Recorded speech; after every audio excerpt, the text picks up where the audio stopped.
Hi, I'm Trish from Chromatical. I'm a colourful digital marketing specialist who's so excited to share my 10 years of marketing knowledge and experience with fellow creatives like you.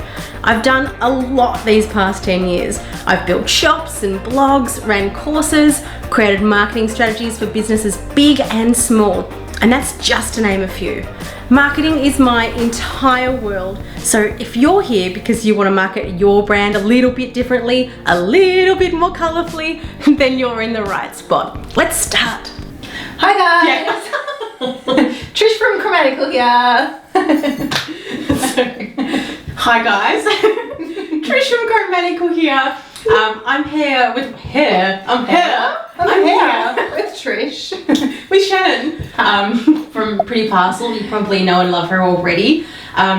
She's one of my oldest friends. We've known each other for... I was thinking about this. I reckon it was probably 2005. 2005. That equals... Almost 15 years. Wow, that's a long time. Nearly 15 years. Done a lot over those years, changed a lot over those years.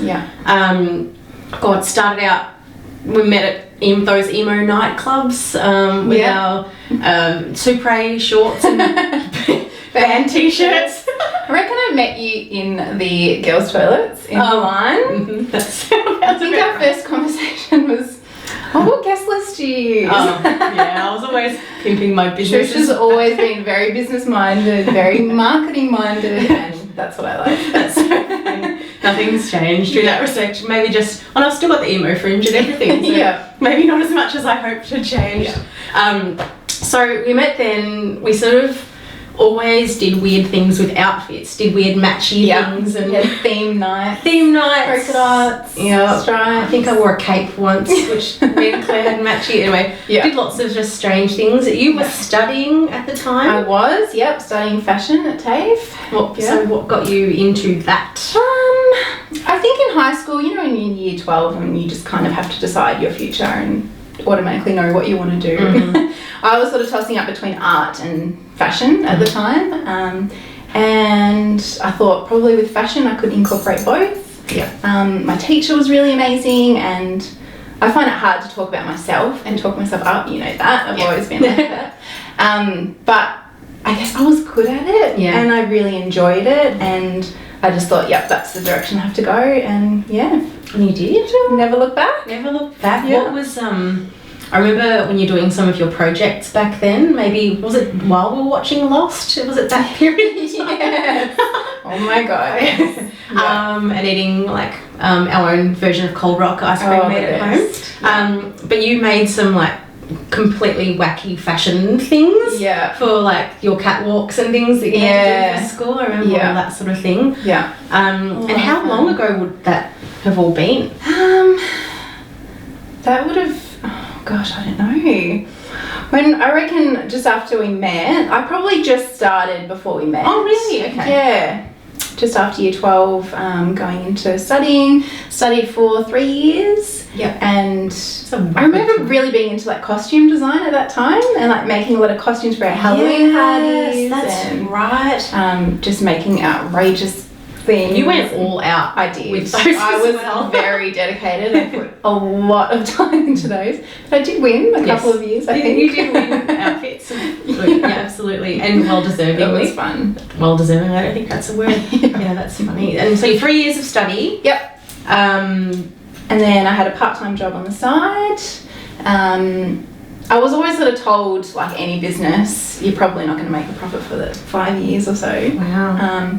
And I knew that that's what I wanted to get into, but I always had a part-time job on the side. So I worked sort of 4 days a week and did my business on the side, started doing markets.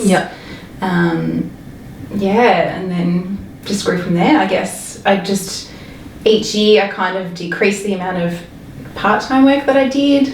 So I started with 4 days, and 3 days, and 2, then 1. And then over what sort of period of time was that? I reckon it would have been about 5 years. 5 years of scaling back to then build it. So it wasn't an overnight. Definitely not an overnight thing. Sort of thing.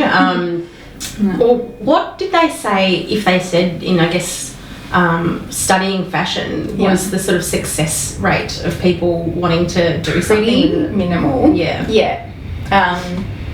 For me, I didn't really want to work for a big fashion company. I never sort of had that in my mind. I know a few people from our course did, but there's a lot of people from our course that didn't end up in fashion as well. Okay. It's hard work, as you know. Especially to build your own actual brand from scratch with nobody ever knowing you exist. For sure. So how did you even begin to build someone, like where did Pretty Parcel start? Where did the name start? Like what's the sort of whole story around that? I remember like sitting with you like so many years ago thinking, what am I going to call the business, and chatting with friends and family and work colleagues, and maybe it was the word flamingo was thrown around. There was a lot about like pink and flamingo and pretty, and I remember having a conversation with you about like what is going to make my business different, and how I still talk about that too. Like you've got to be different.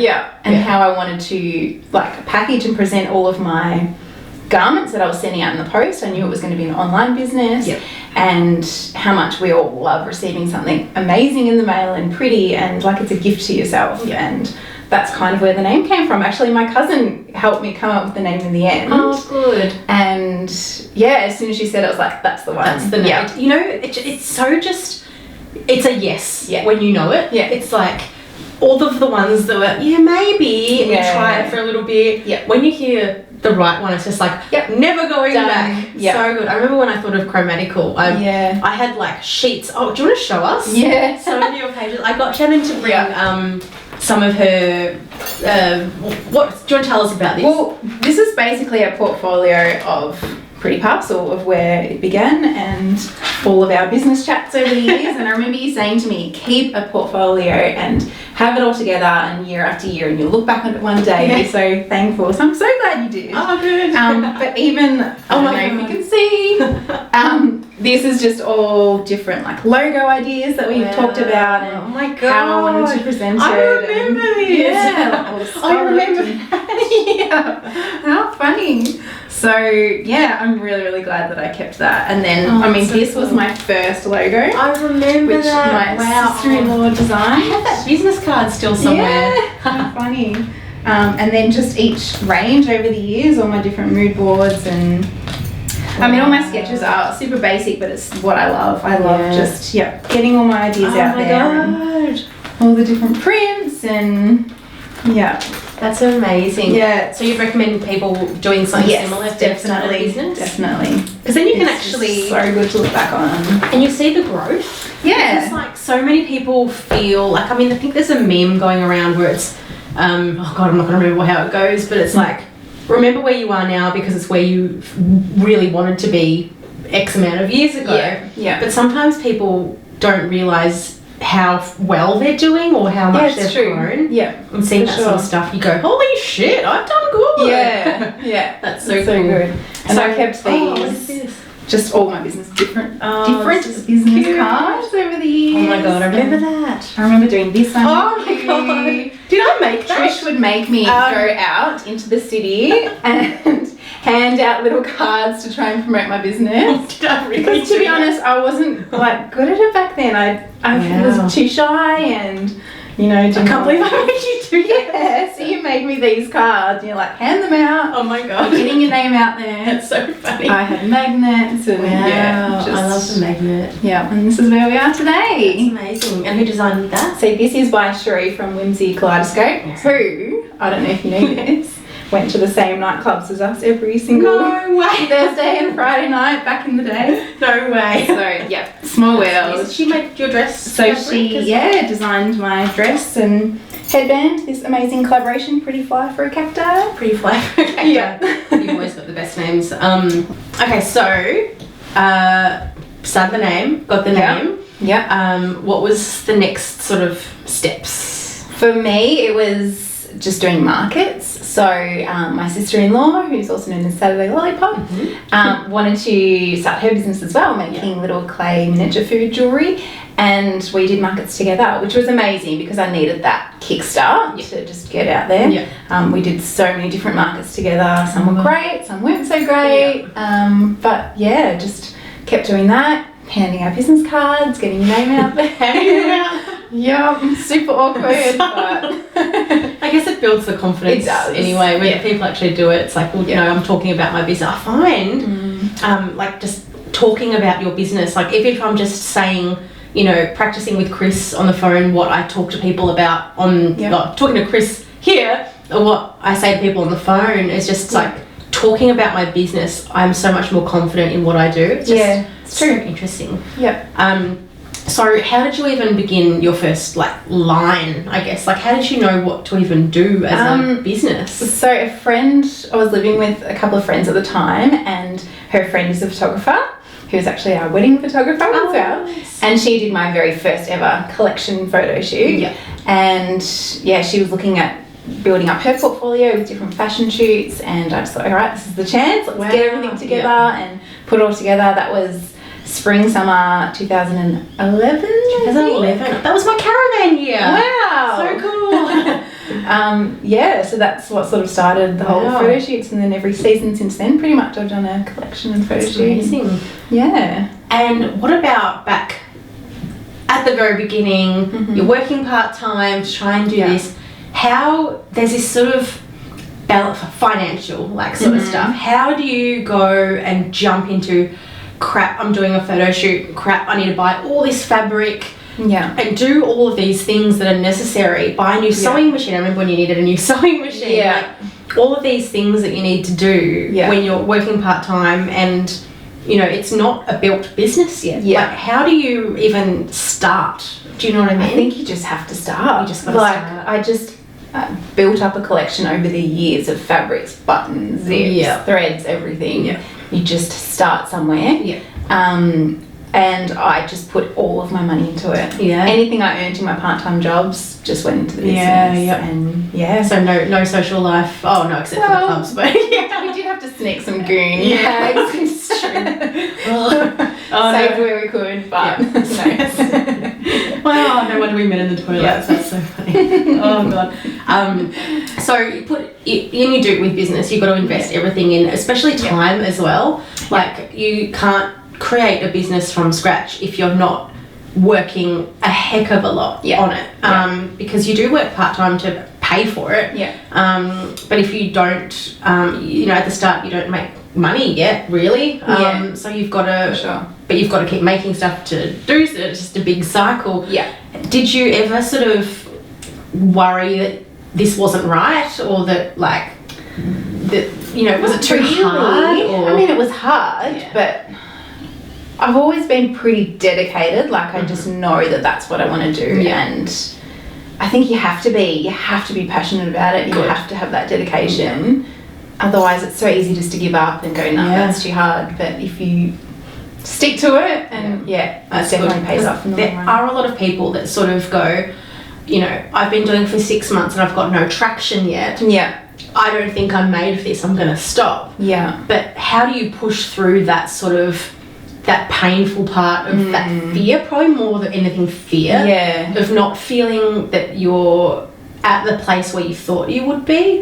Is it just having realistic expectations of, like, this is probably going to be 5 years, like you sort of said at the start, 5 years? Well, I remember a lot of people saying that, and especially during our course we had different people come in and they all said that. It's not an easy thing, it's not going to happen overnight, it's not going to happen in a year, it's going to be, you know, a long process, and if you stick to it and you're passionate about it, then it will. It will make sense. It totally does, but it's just pushing through that. That sometimes. I mean, we all have fear. We all have doubts every day about everything. And it's having the right people around you to support you, and just keep at it. If it's your passion, then you just got to keep at it. So, what sort of clothing were you even making back then at the start? Is it totally different? Totally different. I remember making like hoodies and baseball tops and t-shirts. We were a bit tomboy back then. How did the link to pretty parcel sort of? I feel like we've kind of gone through this together. back in the day when we met, we were both wearing like band t-shirts and shorts, and then we'd like slowly get into girlier things like polka dots and a few dresses and headbands and do the op shop thing. The op shop thing was the next thing, and I guess that's kind of where I thought my business might go, like the vintage clothing and repurposing, and then I would take a lot of inspiration from like 50s, 60s fashion, and then that's right. start making things from that. You made my dress for my caravan launch shop. Yep, that's right. I remember doing that with you, and then just like slowly bringing in the vintage influence, but then into more modern shapes and styles that will suit all different figures and that will last, that won't go out of fashion in a year or 2 years, or And I guess that's one of the biggest things that you're about. It's things that last, not just visually, like as in you know, you can wear it for years, but physically it'll last. And you're like, this girl is scary about quality. Like, I mean, she's made me quite a few dresses over the years, and the time that she literally spends perfecting every single dress. Do you think that's a big part of why you are successful now, because of the difference? Definitely. It's like when you go overseas and you might get something tailor-made for yourself, and everything that I've done, like that, coats or whatever, buttons have fallen off, like thread has come undone, things have, you know, broken, and I'm such a perfectionist and use the best quality everything, threads, fabrics, and like you said, the time that I put into I remember making things with you, and you'd be sitting there going, I can't believe you're doing all of this, like you need to show people this, and for me it's just what I do, and I don't really think too much about it, but you're right, like you do need to.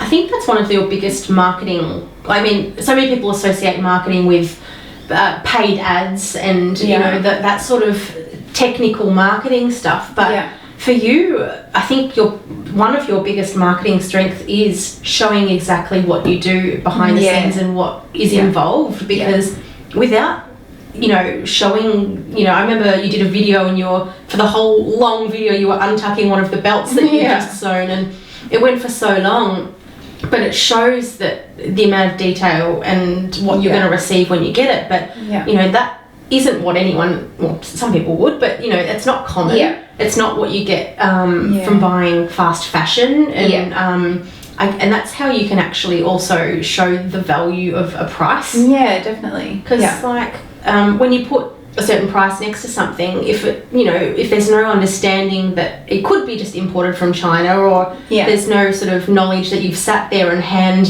you know, washed and ironed and pressed the seams and, you know, done all these little technical bits that most people don't.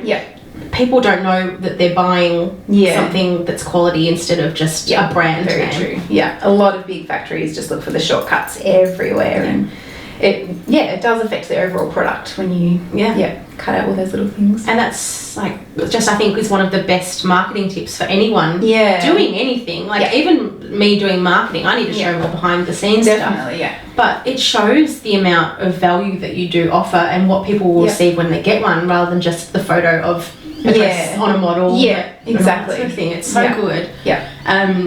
So, I'm trying not to stick to questions. No, it's good. Let me see what I've got here. That's what I was thinking about stories as well, how good they are on Instagram, because it's a game changer when they introduce I love it. And I often sit there while I'm sewing and I watch other people's stories, and I love seeing behind the scenes of you and like everyone else that I follow. And it's just amazing seeing the person behind the brand and everything involved. And that's marketing. People just don't think that that's marketing. That's like one of the biggest parts is showing the reality and the work and the value that's involved in creating the business for people. It's just so valuable. Value, I always so okay, let's go on the Instagram subject.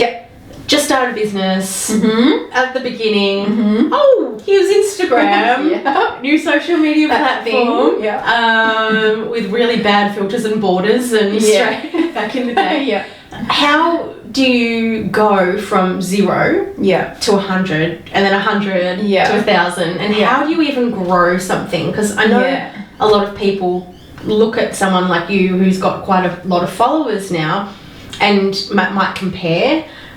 Or you know, hard. It's not something that happened overnight at all. No, it was a big build. So how did you sort of even begin? I think initially, like anything, it's all your friends, your family, the word of mouth, doing markets, handing out your business cards, all of that will get you to a certain level. But yeah, taking the next step is quite hard. I was never one into paid advertising. I've never bought followers. I'm not into that at all, which I know you're very strong about too. Good. And for me, I really, really wanted to get to 10K. I just thought it would never happen. Like, that is not even possible. I remember talking to one of my customers and friends who was like, "You're gonna get there, you're gonna do it." And I was like, "No, I don't." How long ago was that feeling? That was a while ago. It's probably. I don't know, when did Instagram start? That's something I should know. I would have started. I started late with my old business. I reckon it would have been maybe 7 years ago that I got into it. So I can't remember the actual time. But once getting to that 10K mark, I feel like that's then just goes so quickly. It snowballs. But how? Like, what? Do you get to that? How? Like, what? Like, there's so many people that are just staring at their following, and it's I lose something again, so I lose something again. So how do you get any kind of momentum other than just time? Putting the effort in, like you always say, building a relationship with your customers. Like, I love having a relationship with my customers and messaging them, and like back in the day, like I'd see a particular fabric and go, "Oh, this made me think of you. I'd love to make you something this," or whatever it would be. And I forgot what I was going to say. Well, and collaborations. Definitely. I was going to say collaborations. I reckon it was behind the scenes and collaborations from you. I think were your biggest marketing, game-changing moves to grow your business. And it's so fun too. Like, collaborating is just the best part of my job. Like, I love it. And, you know, working from home, like I know a lot of people do, having a small business, you're by yourself most of the time. And collaborating with other businesses who are in the same position and just chatting to them every day, and it's just the best. You don't feel like you're on your own. No, you don't feel like you're by yourself.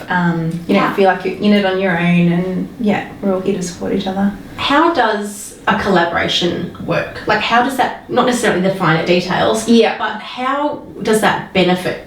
Like, how does that help anyone grow? I think it helps everyone involved. Whether it be like Cherie from Whimsy Kaleidoscope, who designed the fabric, and then Carla Collar, who's made my headbands, Kenzie Collective, who's made my earrings, just dropping a few names. No, but you know what I mean. But that's what it's all about, isn't it? And it's finding those like-minded people that, you know, and there's been so many that I've worked with and chatted with, and instantly we're like, yes, we're on the same page. We know what each other like, and you just help each other out, and I love it. And is it that it works because you equally promote each other and you become just like advocates for each other? I think so. That's so cool. And when if you follow someone that you really trust and you see them wearing a particular brand, and then, you know, you would be encouraged to maybe support that brand, and that's so cool. How would someone that is brand spanking new reach out to someone that they'd like to collab with? I think just do it. Just ask. The worst, I think you've said this before, the worst someone can say is no. And look, to be honest, there has been a few people that have messaged me, and you can't always say yes. And in the beginning, I would say yes to everything. I'd just, no worries, I'll make that crazy dress for nothing. Just to get my name out there. Learning, isn't it? Whereas, you learn over time, and when you can say yes, then amazing. But just put it out there. Just ask. Just ask, and you never know. Yeah, well, I remember my colour challenge that I do, I asked Sage and Claire if they'd like to, which is one of my favourite brands. I love their stuff. I don't know if you can see. I have them everywhere. But one of my favourite brands, they're a big Australian business now, so I didn't think that, by contacting them, I might not even hear back, which would be totally fine. I was like, hey, I'll just try and see what they say. And I was asked if they'd want to sponsor my challenge, and they replied, and they called me, and they just said, what do you need? And I was like, I'd love to do a nudie Rudy rug. And they said, okay, let us know who wins and we'll send it out. And they sent me photos. I was like, that is, and the biggest thing that they sort of said to me, which really sort of made a difference, was just that we were small too once. We were small once too. Exactly. And so that's why asking people and being like not vulnerable but honest and saying, look, I'm new, I'm just a small person, but I'd really love to work with you. People remember being in that stage, and they're often willing to help. I agree. So good. How having amazing people around you helped you build your business. So you've got a husband, you've got an awesome, family. Yeah. How's that made a difference? A huge difference, definitely. I think like family's always been a good support. Like mentally, mum helps me out when I'm super busy and helps me do overlocking and ironing and physically as well.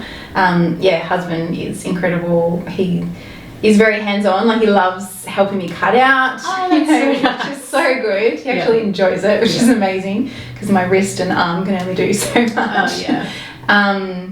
But he also tells me when to slow down, because if it was up to me, I'd just work 24/7 and would not stop. So he's like, all right, it's enough. Let's go to the beach. Let's go take Eddie for a walk or whatever. That's so good. Which is good. And also friends. Like, you've been incredible. The amount of business chats we've had over the years. And it doesn't stop, does it? And we love it. And we could just go on and on and on. So I hope you've got like a pot of tea or a bottle of wine or something. Yes.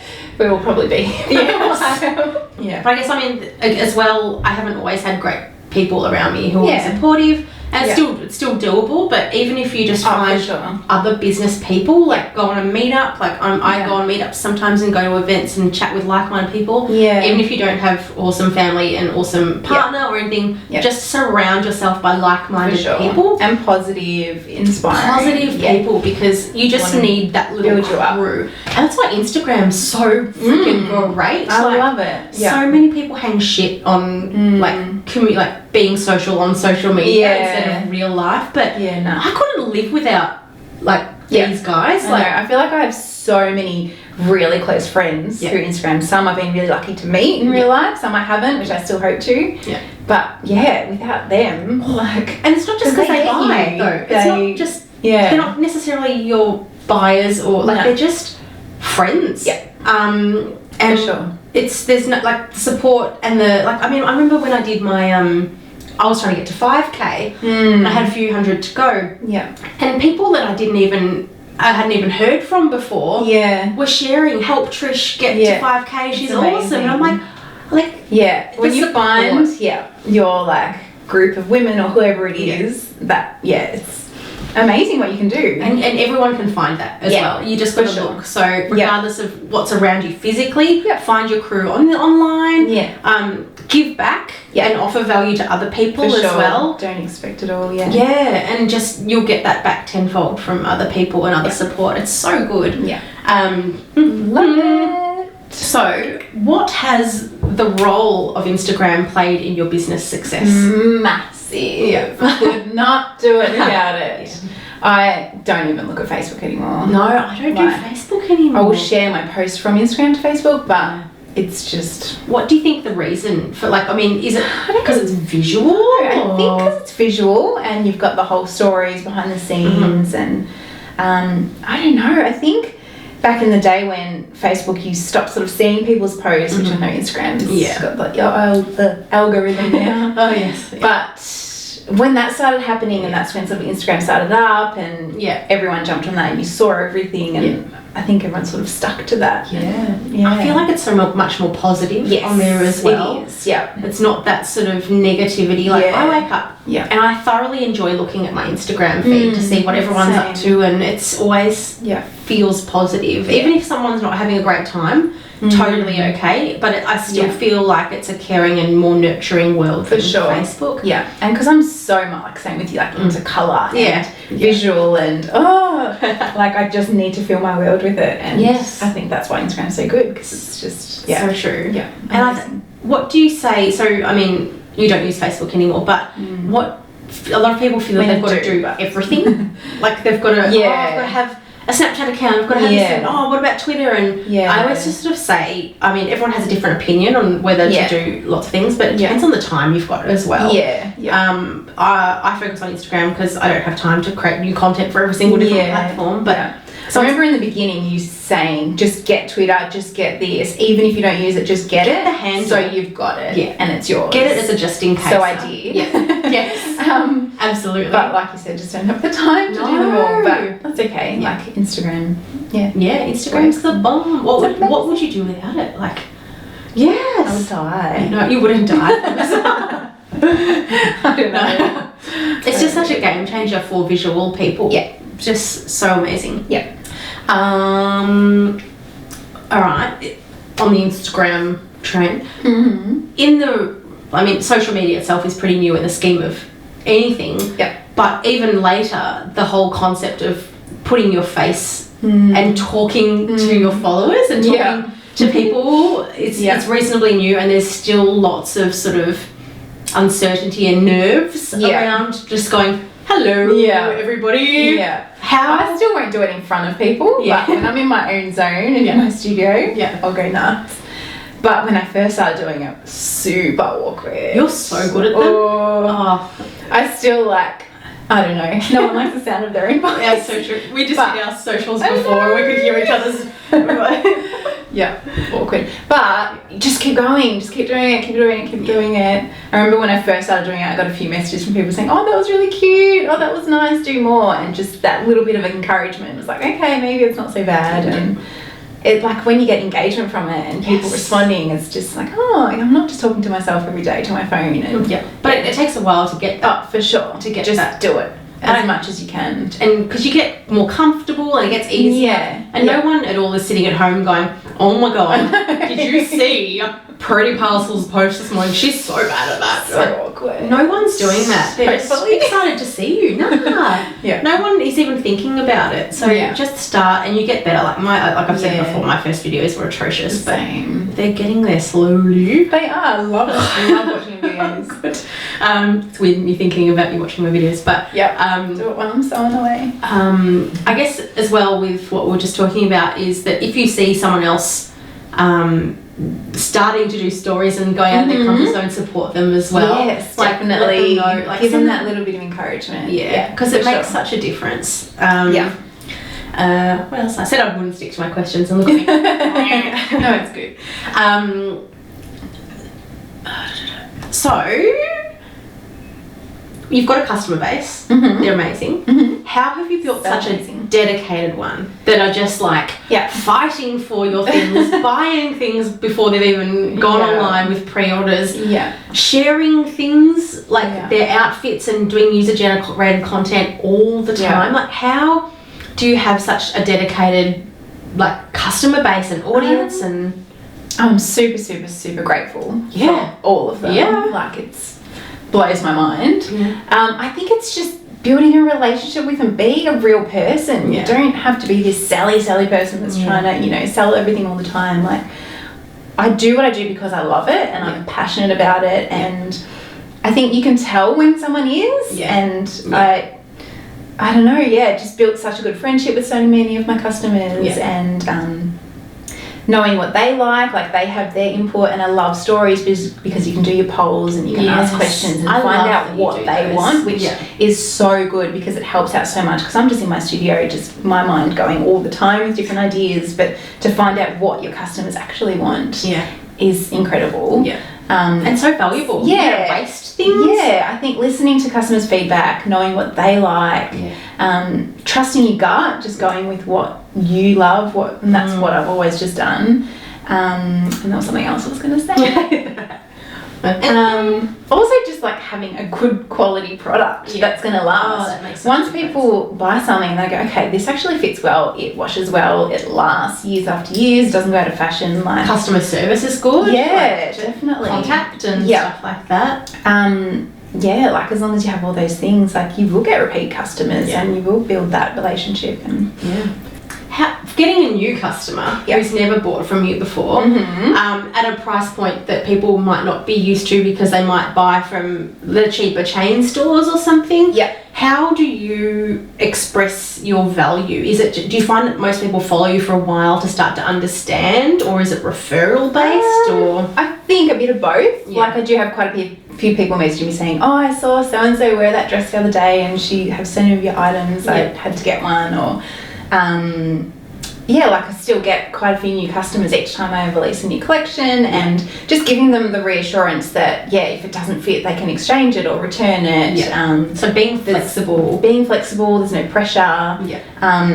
having all your information on your website. Like my website is bombarded with information, but just so everything is there. You know it's made in Australia, you know that I make 99% of them. I've got a lovely machinist now who helps me make things.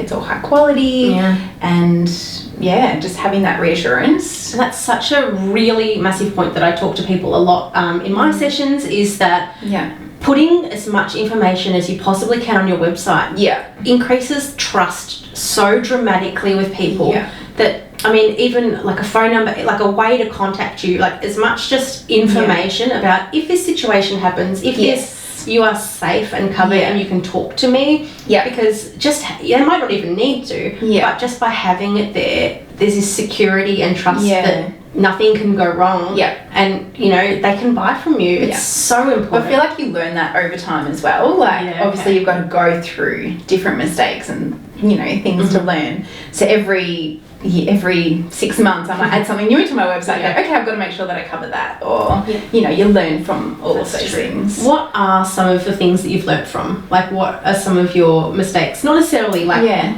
big business mistakes or anything, but just like, that's an interesting life lesson through doing this business.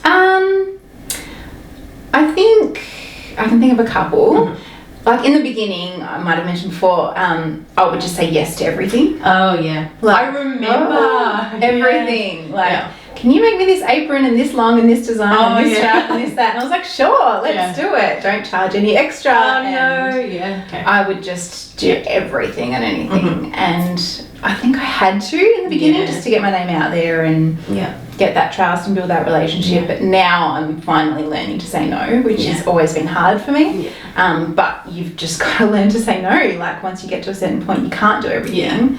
And I was listening to a podcast a little while ago and someone was saying, just because you're good at something doesn't mean you have to do it all. And that really stuck with me, like, because I've always found like I have to do everything, but now I'm finally learning to like let go of a few little things and outsource and things like that. But so important to do. You can't grow if you are doing everything. And I think a lot of people have that sort of similar because you're so close to it. You've been doing it for what, how long was it? 8? Yeah, almost 9 years.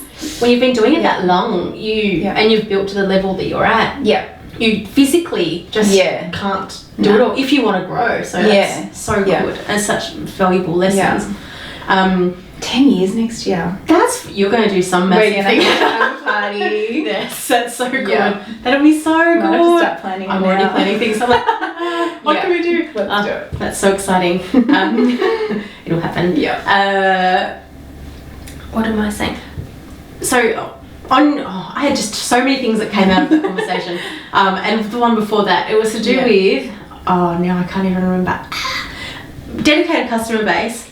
Some of your people, some of your customers, they are your peeps, have posted like photos of like wardrobes that I just feel just best ever. How is that possible? I know. Like they just literally have your entire history of Pretty Parcel. I've got one gorgeous customer who's just so amazing. Traveling Jen? Yeah, she's one of them. There's so See many. me? I think I just see all their names everywhere. Carmen, Anne, Verity, all of you. I just love you all.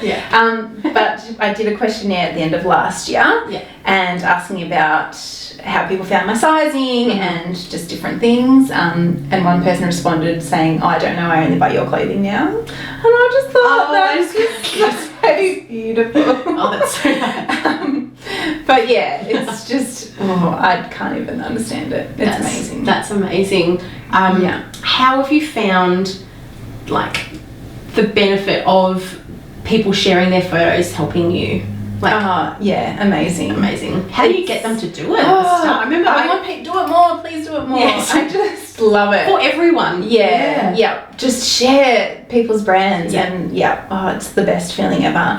Creating a hashtag. I've got my Pretty Parcel style one. I just want everyone to use that, so then other people can see how it fits on different body types and different heights and all that sort of thing. And it's so important to see as well, because I do a photo shoot and I try and use different models and different sizes but seeing it on everyday all people and all different and they do different accessories and that you might select a brand to work with or the way that you style things. And it's so cool. How do you personally, with anytime you start a new hashtag, anytime you start a business, I've had a few businesses in my time, to start something that you want people to join in on is really hard to get that immediate traction of that trust, because no one wants to be the first. No one wants to start something or post a photo.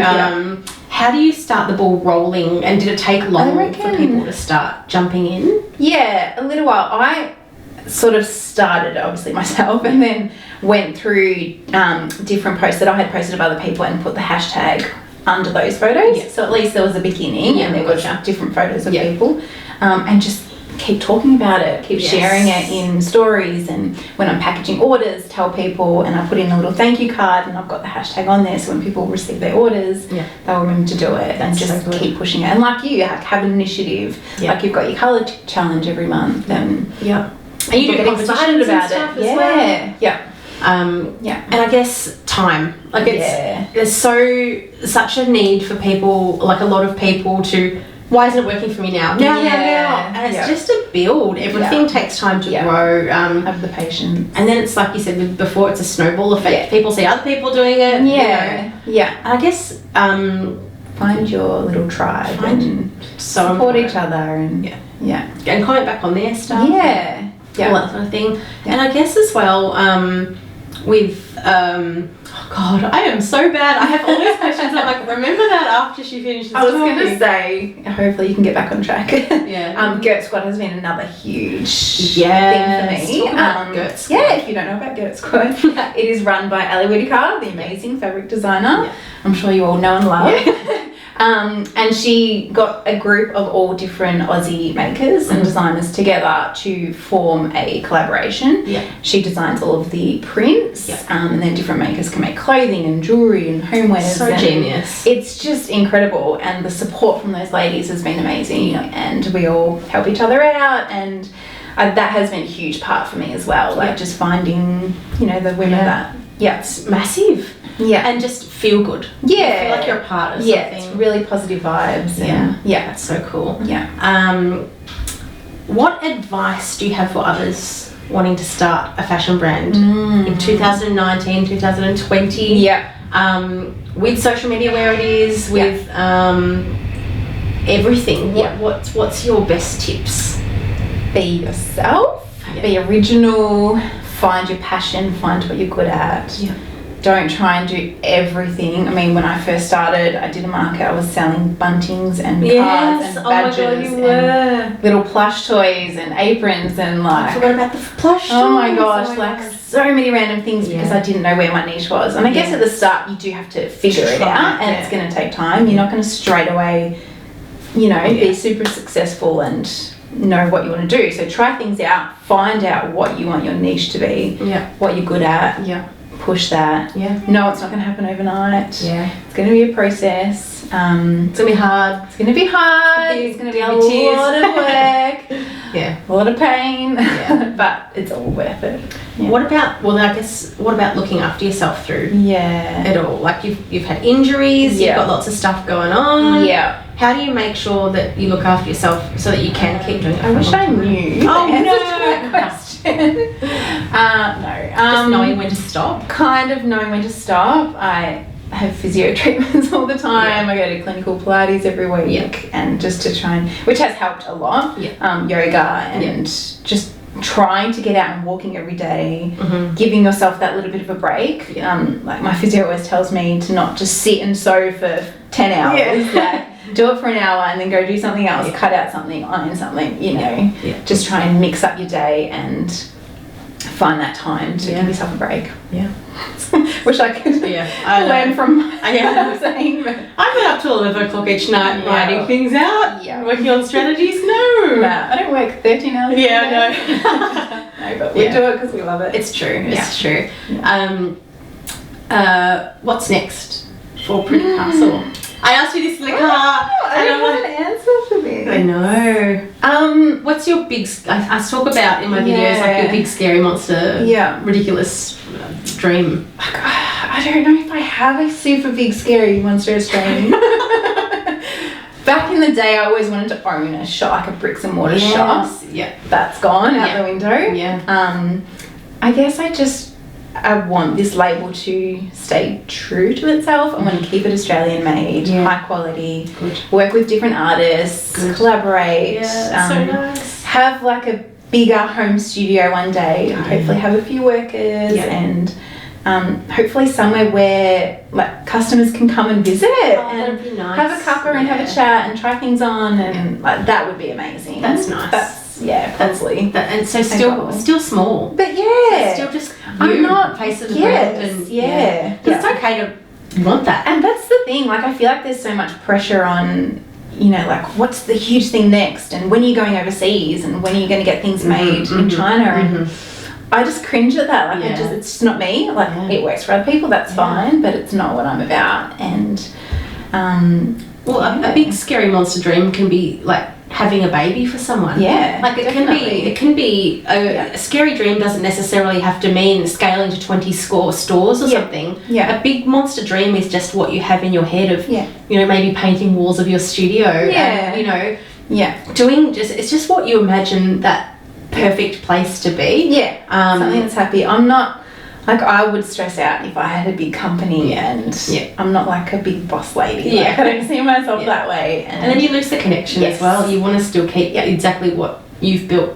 Yeah, because that's the part you like. Yeah, exactly. I want to keep loving it. And you will. Yeah, for sure. Well, thank you for coming in. Yeah, it was so much fun. I feel like we could just keep going. I know. It's so, but we are seriously like this. Yeah, all the time. We might not go into the past like this, but we are all just, what's happening here? What's happening here? So what's next? And what's going there? Yeah. What did you do about that? How did you solve that situation? I feel sorry for our boys because when we catch up, the four of us, we're just like, Yes. We went last time each other's brains. Yes. Last time we caught up, we had the guys with us and we went to the beer garden in Ringwood and we were just like, and then we're just they're like, so, how's your beer garden? We're always just so fast paced and stuff. It's so good. It is. But love it. I'll see you in a week. Yes. Oh my god, I'm so excited. I'm having a little mini engagement party with just some friends, which will be really nice. I'm really excited. We can't wait.